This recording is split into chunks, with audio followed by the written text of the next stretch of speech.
안녕하세요. 디지털 백발 할아버지입니다. 사랑하는 기독교인 여러분, 하나님이 누구신가요? 라고 물어보면 하나님은 창조주이시다. 하나님은 자존자이시다. 하나님은 영이시다. 라고 답들을 합니다. 그렇지요. 하나님을 모르신 분이 없겠죠. 그런데 오늘 교회 안에서 하나님을 안다는 말이 점점 신비로워지고 있습니다. 어떤 사람은 하나님이 내게 말씀하셨다라고 말하고, 어떤 사람은 성령이 내 안에 역사하셨다고 외칩니다. 또 하나님은 나의 병도 고쳐주셨다라고도 합니다.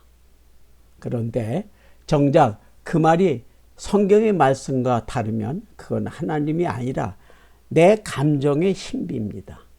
하나님은 감정의 신이 아니라 말씀의 영이십니다. 오늘 디지털 백발 할아버지와 함께 성경에서 쉽게 하나님을 이해할 수 있는 기회를 마련해 보고자 합니다.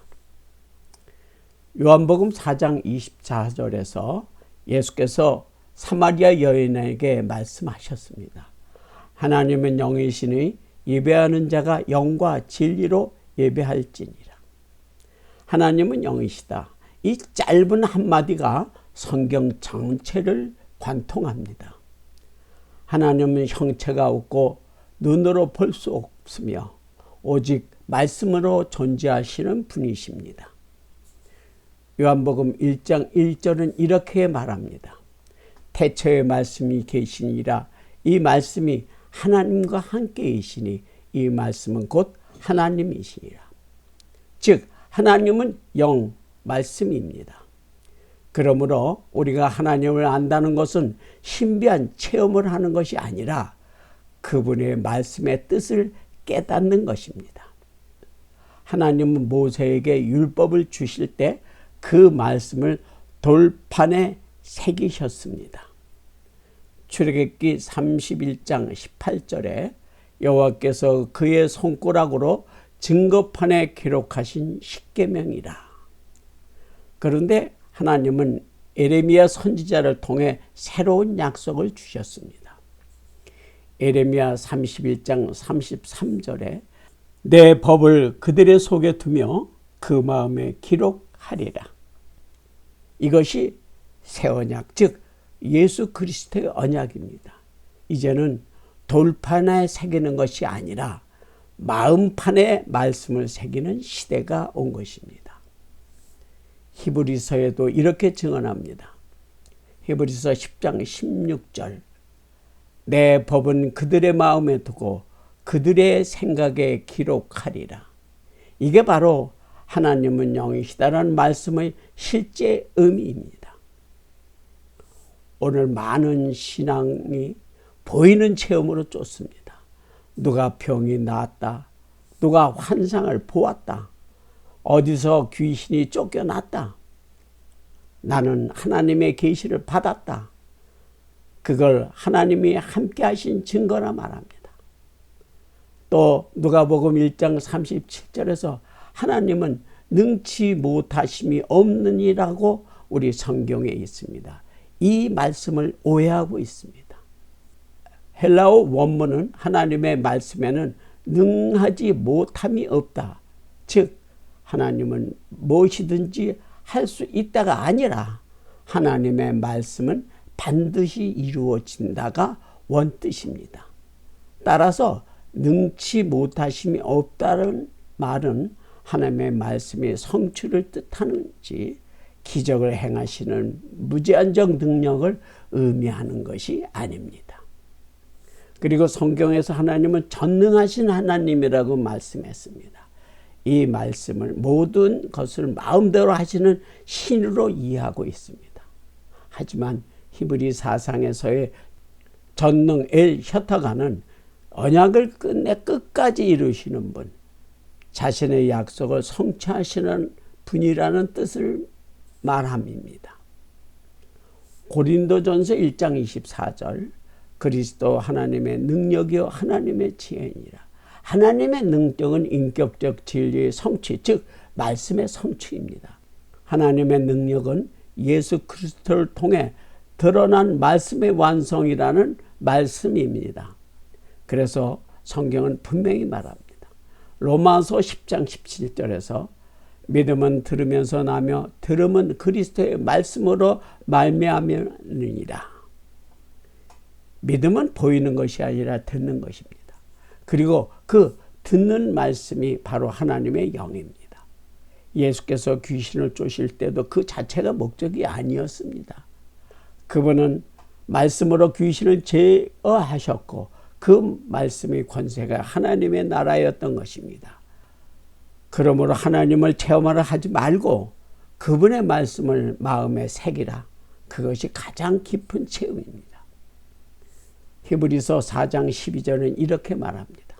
하나님의 말씀은 살아있고 활력이 있어 좌우의 날선 어떤 검보다 더 예리하며 마음의 생각과 뜻을 판단하나니. 하나님의 말씀은 단순한 글이 아닙니다. 그분의 영이요 생명의 능력입니다. 예수께서 말씀하셨습니다. 요한복음 6장 63절에서 내 말은 영이요 생명이라. 즉 말씀을 마음에 새긴다는 것은 하나님의 영이 내 안에 들어온다는 뜻입니다. 그래서 사도 바울은 이렇게 고백합니다.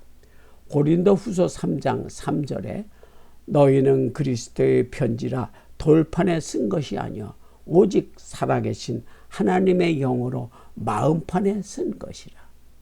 이것이 바로 진짜 성령 충만입니다. 말씀을 많이 외우는 것이 아니라 그 말씀이 내 안에서 살아 움직이는 것, 그게 영의 역사입니다. 사랑하는 기독교인 여러분, 하나님 결코 어려운 분이 아닙니다. 사람이 그분을 어렵게 만들었을 뿐입니다. 말씀을 돌판에 새기듯 내 마음에 새기면 그분은 이미 내 안에 계신 것입니다. 신명기 30장 14절 말씀이 내게 매우 가까워서 내 입에 있으며 내 마음에 있는 즉 내가 이를 행할 수 있느니라. 이보다 더 쉬운 신앙이 있을까요? 그런데 사람들은 신앙을 어렵게 만듭니다. 특별한 체험, 신비한 기적, 무당 같은 영적 체험을 찾아다닙니다. 그러나 하나님은 그렇게 역사하지 않으십니다. 신명기 6장 5절에 보면 너희는 마음을 다하고 뜻을 다하고 힘을 다하여 내 하나님 여호와를 사랑하라. 마음을 다해 그분의 말씀을 마음에 새기고 지키는 것, 그것이 영의 예배요 그것이 하나님이 원하시는 믿음입니다. 하나님은 영이십니다. 그 영은 말씀이요 그 말씀은 생명입니다. 그 말씀을 문자로 문법화해서 만든 것이 성경입니다. 그래서 성경의 문자는 뜻이 있습니다. 그 뜻을 알고 깨닫는 것입니다. 그러므로 신앙은 어렵지 않습니다. 그저 그 말씀을 마음에 새기면 됩니다. 돌판이 아니라 마음판에 눈으로 보는 체험이 아니라 귀로 듣는 말씀 안에 그분의 생명이 있습니다. 하나님은 능치 못할 분이 아니라 하나님의 말씀은 반드시 성취된다. 이것이 참된 전능의 뜻입니다. 하나님은 우리의 질병이나 현실을 고쳐주는 분이 아니라 그 안에서도 말씀의 뜻을 깨닫게 하시는 분입니다. 하나님의 능력을 병 고치는 데 있지 않고 그 고난 속에서도 진리를 깨닫고 하나님과 하나 되는 데 있습니다. 그리고 그 뜻을 전하는 목회자들이 훌륭하고 좋은 말을 풀어서 전한다 해도 그 말씀이 사람의 생각으로 하면 그것은 하나님의 말씀이 아니라 사단의 말이 되는 것입니다.